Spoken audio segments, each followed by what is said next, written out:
Dans la savane du pays d'Ogu, le village de Sedjro étouffait.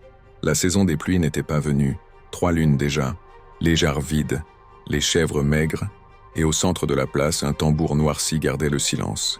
On l'appelait Aflikpe, le tambour aux 1000 cicatrices. On disait qu'il avait bu les voix des ancêtres. La veille du 4e marché, le devin Kwasi consulta les coris.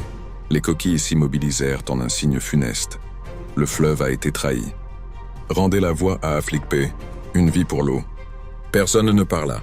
Adaya, fille du forgeron, connaissait l'origine du mal. Des hommes de la ville avaient voulu acheter le bois sacré. Le village avait refusé.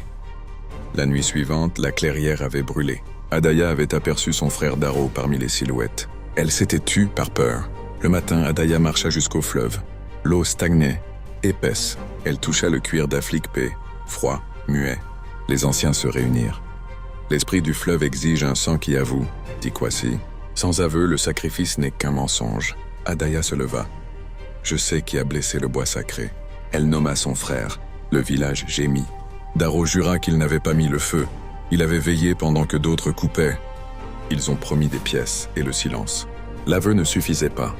Kwasi frappa le sol. La parole doit être recousue par celle qui l'a déchirée. Quelqu'un devait parler au nom de Daro. Adaya s'avança. Je porterai la parole. Je descendrai dans l'eau et j'appellerai les ancêtres.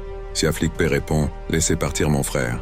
Au crépuscule, Adaya se peignit de cendre et entra dans l'eau jusqu'à la taille. Ancêtre, dit-elle, le mensonge a brûlé nos arbres.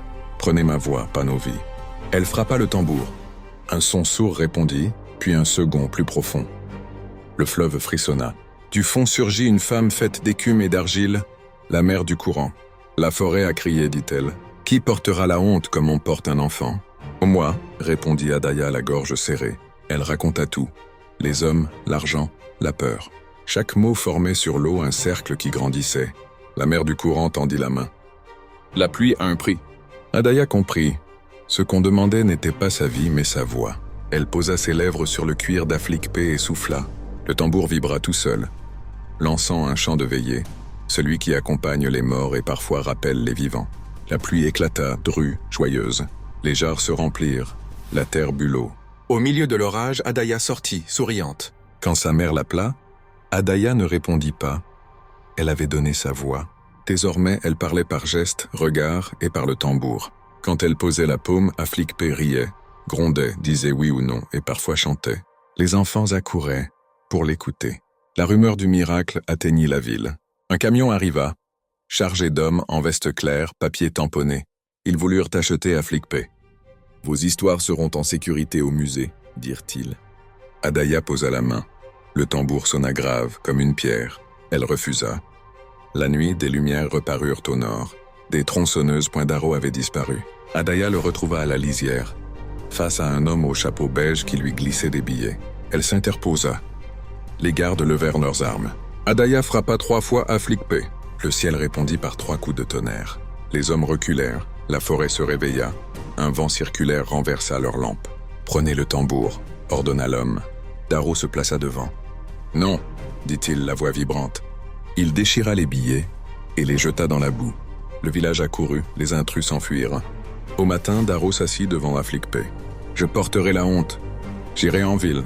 Je dirai les noms. Je défendrai la forêt. » Le tambour répondit d'un roulement doux, comme une petite pluie.